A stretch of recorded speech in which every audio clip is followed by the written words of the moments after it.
Students, welcome to the bio the growth zone. कुछ topic हमारे previously रह गए थे, उनको हमें डिस्कस करना है। जो हमारा सर्कुलेटरी सिस्टम है उसके कुछ टॉपिक्स हैं जो आज हम डिस्कस करेंगे एंड उनको लर्न भी करेंगे। और रेस्ट ऑफ देखते हैं, अगर टाइम मिलेगा तो मैं एक्सक्रीटरी भी पढ़ा दूंगी, अदरवाइज़ आज यही पढ़ेंगे और कल हम एक्सक्रीटरी पढ़ेंगे। ओके, तो एक रह गया था difference between the blood and lymph. तो ब्लड और लिम्फ दोनों अलग अलग फ्लूइड होते हैं। मैंने बताया था हमारी बॉडी में 3 टाइप्स के फ्लूइड सर्कुलेट हो रहे हैं, that is blood, lymph and tissue fluid. ठीक है, ये हमने इनिशियली डिस्कस किया था। आज हम इन दोनों में डिफरेंस पढ़ लेते हैं, जो ब्लड और लिम्फ है इनमें क्या डिफरेंस है। तो जो ब्लड होता है वो तो सभी लोगों को पता है, लेकिन लिम्फ एक्चुअली बहुत कम लोगों को पता होता है। ब्लड जो होता है उसमें प्लाज्मा है, आरबीसीज हैं, डब्ल्यूबीसीज एंड प्लेटलेट्स है। Erythrocytes RBC, leukocytes WBC and platelets thrombocytes कैन से। और जबकि लिम्फ में आपका सिर्फ क्या होता है, प्लाज्मा होता है और डब्ल्यूबीसीज होते हैं। समझ में आया, प्लाज्मा और डब्ल्यूबीसी होते हैं। ब्लड जो होता है वो रेड कलर का होता है, जबकि आपका जो लिम्फ होता है इट इज़ कलरलेस। ऐसा क्यों? क्योंकि इनके पास हीमोग्लोबिन नहीं होता। आपने कभी कॉकरोच को मारा होगा ना, तो कॉकरोच से क्या निकलता है, वो वाइट कलर का जो सब्सटेंस निकलता है, that is the lymph. Actually it only contain the it does not contain the haemoglobin. And हमारे पास क्या होता है, हीमोग्लोबिन होता है, इसीलिए हमारे पास क्या रेड कलर का ब्लड होता है। और लिम्फ के पास रेड कलर नहीं होता, क्योंकि वहाँ पर सिर्फ डब्ल्यूबीसीज प्रेजेंट होती हैं। ओके, जो ब्लड है वहाँ पर प्लाज्मा है, प्रोटीन्स है, कैल्शियम है, फॉस्फोरस है। जबकि लिम्फ में प्लाज्मा है, लेकिन वहाँ पर बहुत कम प्रोटीन्स है, बहुत कम कैल्शियम और बहुत ही कम फॉस्फोरस पाया जाता है। अभी मेन काम जो है ये हमें पता होना चाहिए कि इनका फंक्शन क्या होता है। तो ब्लड का फंक्शन होता है कि जो भी मटेरियल होता है, वो मटेरियल मींस जैसे कि आपका फूड हो गया, जैसे कि आपकी गैसेस हो गई, CO2 हो गई, O2 हो गई, वेस्ट मटेरियल हो गया, एवरीथिंग जो भी आप खाते हैं, इवन आप मेडिसिन खाते हैं ना, तो उसको भी आपके टारगेट ऑर्गन तक पहुंचाने के लिए हमारे पास क्या होता है, ब्लड होता है। तो ब्लड कैरी करता है सभी मटेरियल्स को और उनको ट्रांसपोर्ट करता है। इसलिए इसको एज अ व्हीकल भी कहा जा सकता है। ओके, अगर हम इसकी बात करें लिम्फ की, तो it transfer material from the body to the blood cells and vice versa, therefore it act as a middle man. ये एक मिडल मैन की तरह एक्ट करता है लिम्फ। चलो एक चीज़ और बता देती हूँ, लिम्फ एक्चुअली होता क्या है, जैसे हमारी बॉडी में ब्लड फ्लो हो रहा है, सडनली कहीं पर ब्रेकेज होने की या कहीं पर स्पेस होने की वजह से वहाँ से डब्ल्यूबीसीज लीक हो जाते हैं। तो वो जो लीक डब्ल्यूबीसीज हैं उन्हीं को ही हम लिम्फ कहते हैं। क्लियर? अभी लिम्फ का काम ये भी होता है कि ये जहाँ पर भी एक्स्ट्रा फ्लूइड होता है उसको निकाल करके वापस से ये क्या करता है, हमारे ब्लड में सर्कुलेट करने में हेल्प करता है, यानी कि ड्रेनेज से भी प्रिवेंट करता है ये हमें लिम्फ। ओके, और कहीं पर एक्स्ट्रा है तो वहाँ से ड्रेन आउट भी करता है। क्लियर? तो एक मिडिल मैन की तरह एक्ट करता है और ब्लड जो है वो हमारा एक व्हीकल की तरह एक्ट करता है। Clear? Okay, now come to the एक क्वेश्चन है जो बहुत ज़्यादा पूछा जाता है, जो कि मैंने आपको बताया था कि हमारे पास हार्ट में 4 चैम्बर होते हैं, और ये वाला जो चैम्बर है this is the right side and this is the left side chamber. दोनों चैम्बर में, यानी कि राइट साइड में डीऑक्सीजनेटेड ब्लड होता है और लेफ्ट साइड में ऑक्सीजनेटेड ब्लड होता है। तो दोनों को ही सेपरेट करने के लिए बीच में क्या लगा हुआ होता है, सेप्टम लगा हुआ होता है। क्यों लगा हुआ होता है, क्यों नेसेसरी है दोनों को ही सेपरेट करने की? तो ये क्वेश्चन अराइज होता है कि why it is necessary to separate deoxygenated blood from the oxygenated blood via septum. तो क्यों नेसेसरी है? क्योंकि जैसे हम हायर एनिमल्स हैं, बर्ड्स हैं जैसे, और मैमल्स मतलब हम लोगों में 2 प्रकार के ब्लड हो गए, ऑक्सीजनेटेड और डीऑक्सीजनेटेड। उनको कंप्लीटली सेपरेट करना इसलिए ज़रूरी है ताकि हमें सफिशिएंट अमाउंट में क्या मिल सके, ऑक्सीजन मिल सके। अब हमें क्यों चाहिए ऑक्सीजन? क्योंकि अगर ऑक्सीजन नहीं होगी तो फूड कैसे हमारा ऑक्सीडाइज होगा और कैसे हमें एनर्जी मिलेगी। तो यानी कि बेसिकली हमारी एनर्जी की नीड्स को कंप्लीट करने के लिए और हमारी बॉडी के टेम्परेचर को मेंटेन करने के लिए हमें रिक्वायर्ड है ऑक्सीजन। इसीलिए दोनों को ही सेपरेट करने की ज़रूरत है। अगर दोनों सेपरेट नहीं होंगे तो हमारी बॉडी में ऑक्सीजन डेफिशिएंसी हो जाएगी, जिसकी वजह से हमें प्रॉपर एनर्जी नहीं मिल पाएगी, इसीलिए हमें वार्म ब्लडेड एनिमल्स बोलते हैं।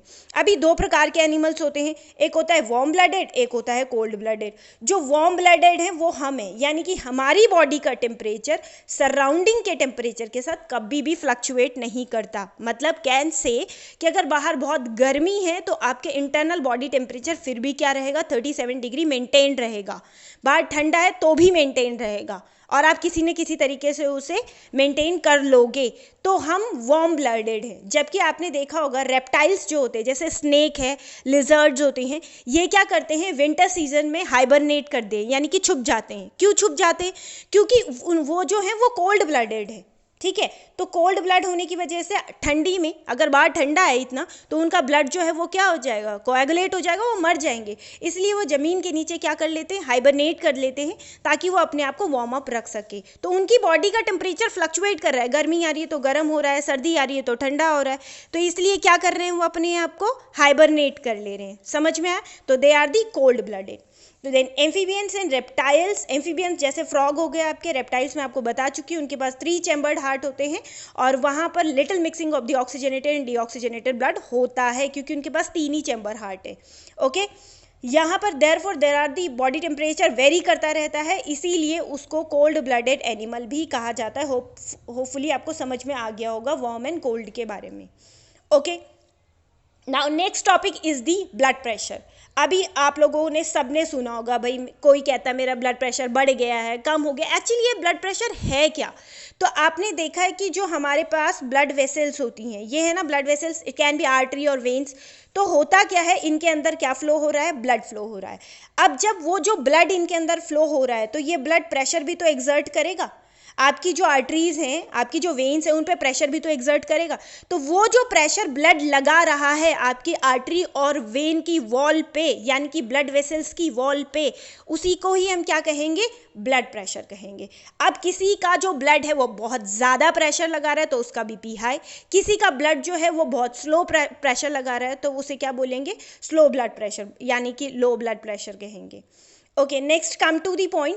एंड द प्रेशर जो होता है आपके ब्लड का, वो आर्टरीज में बहुत ज़्यादा होता है, यानी कि आर्टरीज में जो आपका ब्लड फ्लो है वो बहुत तेज होता है, इसीलिए वहाँ का जो ब्लड प्रेशर है वो हाई होता है।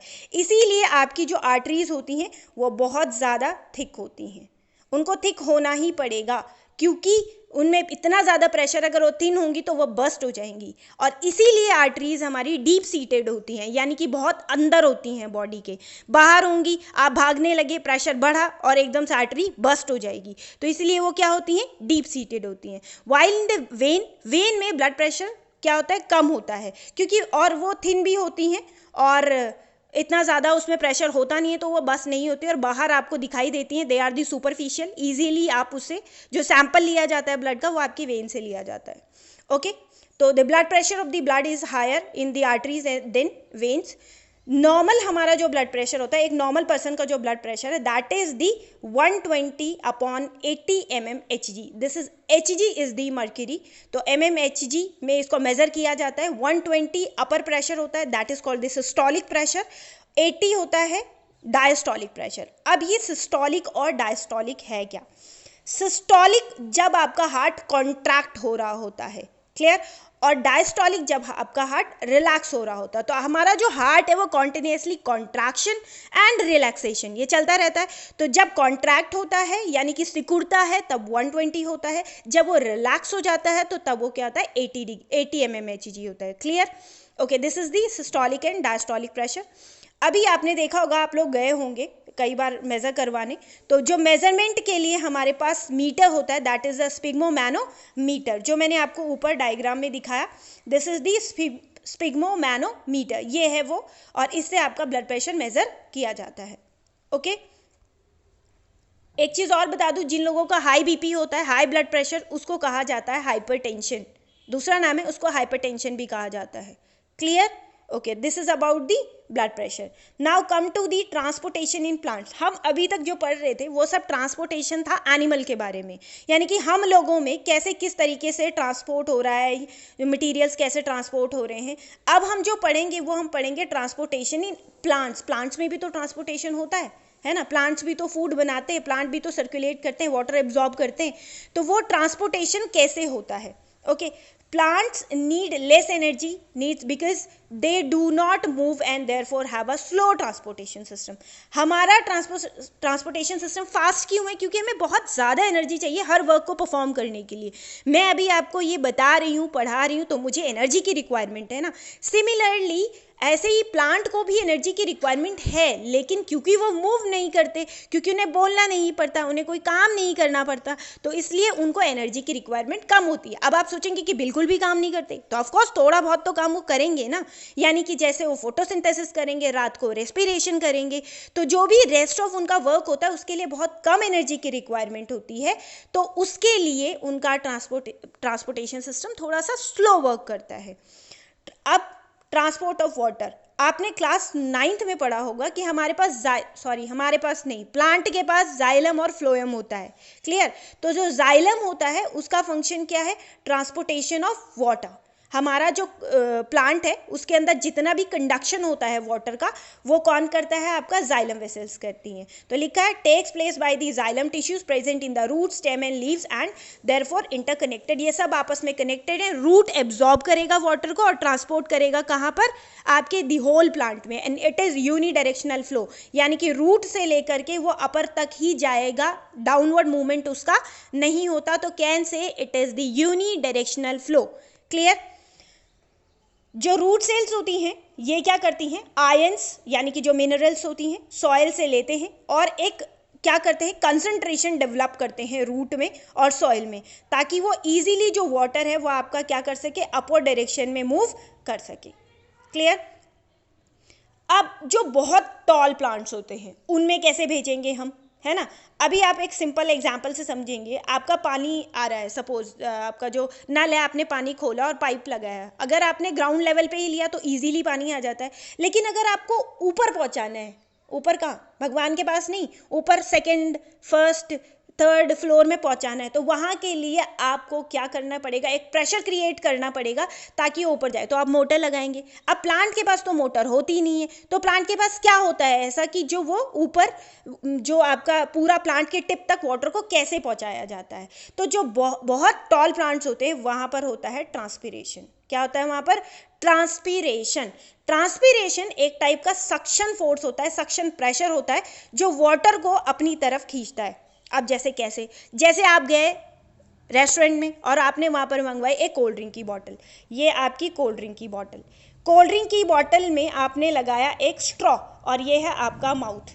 आपने इसको सक करना शुरू किया और कोल्ड ड्रिंक आपके मुंह में आना शुरू हो गई। ऐसा ही होता है ना। तो जो आपने लगाया, this is the suction force. क्या था वो? Suction force. तो सक्शन फोर्स से क्या हो गया? वो जो कोल्ड ड्रिंक है वो आपके मुंह में आना शुरू हो गई। आप फोर्स मत लगाओ, कोल्ड ड्रिंक नहीं आएगी। सिमिलरली यहाँ पर भी क्या होता है? प्लांट्स जो होते हैं उनमें ट्रांसपीरेशन प्रोसेस के थ्रू लगता है एक सक्शन फोर्स। क्या लगता है वहाँ पर? एक सक्शन फोर्स या सक्शन प्रेशर लगता है जो वाटर को अपवर्ड डायरेक्शन में खींचता है। और वो सक्शन फोर्स लगाने के लिए हमारे पास सन होते हैं, clear. Okay, now the importance of transpiration. ये जो ट्रांसपीरेशन प्रोसेस है उससे होगा क्या? होगा ये कि जब वो पानी को ऊपर अपने साथ मूव कराने में हेल्प करेगा, तो उस टाइम पे जितने भी मिनरल्स होते हैं, जितने भी मिनरल्स हैं, आयंस हैं, उन सबको क्या करेगा? वो प्लांट में वाटर के साथ मिक्स करके जो सॉल्युबल हो जाते हैं उनको पूरे प्लांट में ट्रांसपोर्ट करेगा। Plus it regulate the temperature of the plant. Plant का टेम्परेचर रेगुलेट करने में भी हेल्प करेगा। और एक चीज़ और बता दूं, आपको कहा जाता है गर्मियों में अगर आप पेड़ के नीचे बैठेंगे तो आपको ठंडी हवा लगेगी, है ना। ऐसा ही होता है ना, ठंडा फील होता है ना। तो वो इसीलिए होता है क्योंकि प्लांट क्या कर रहा होता है? ट्रांसपीरेशन कर रहा होता है और कूलिंग इफेक्ट देता है। तो अपने सराउंडिंग को भी कूल कर देता है, आपको भी कूल, आप भी कूल हो जाएंगे वहाँ पर जाके, ठीक है। तो गर्मी आने वाली है, पेड़ लगाएं और पेड़ के नीचे बैठ जाएं। Okay, now transport of the food. उसके लिए मैंने बताया we have the phloem tissue जो ट्रांसपोर्ट करता है आपके फूड का, and the movement of the prepared food in the plant is called the translocation. यानी कि प्लांट का ये जो पार्ट है लीफ, इसको यहाँ से दूसरे पार्ट में फूड को भेजना है। सपोज अपनी ब्रांच को ही भेजना है या कहीं भी भेजना है या रूट को भेजना है, तो उस प्रोसेस को, यानी कि एक जगह से दूसरी जगह जाने की प्रोसेस को क्या बोलेंगे? Translocation, clear? तो समझ में आ गया, हमारे पास दो वैस्कुलर टिश्यूज़ हैं, यानी कि दो कंडक्टिंग वेसल्स हैं, that is xylem and phloem. इन दोनों का काम क्या है? वाटर और फूड का कंडक्शन कराना। क्लियर? तो ये ट्रांसपिरेशन का जो डायग्राम है ये आपको दिखा देती हूँ। ये जो ट्रांसपिरेशन का डायग्राम है देखिए, द स्मॉल ओपनिंग जो होती हैं प्रेजेंट होते हैं हमारे लीफ सरफेस पे, इनको बोलते हैं स्टोमेटा। स्टोमेटा जो होते हैं आपके वो अपर सरफेस पे कम होते हैं, लेस अमाउंट में होंगे, जबकि लोअर सरफेस पे क्या होते हैं? ज़्यादा अमाउंट में होते हैं। क्लियर? ओके। उसके अलावा अगर और चीज़ बताऊँ आपको, तो ये है आपका वाटर वेपर जो यहाँ से निकल जाएंगे, यानी कि water vapour lost from the leaf pores, इसी प्रोसेस को हम ट्रांसपिरेशन कहते हैं।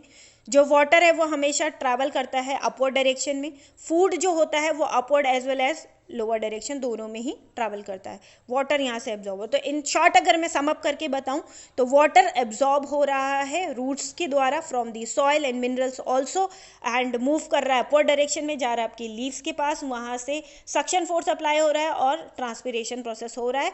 प्लस जो आयंस और जो मटीरियल है, जो मिनरल्स हैं वो लीव्स को मिल रहे हैं, लीव्स उनकी हेल्प से फूड प्रिपेयर कर रहा है और फूड प्रिपेयर करके वो वापस रूट्स को दे रहा है ताकि रूट्स हेल्दी रहें। क्लियर?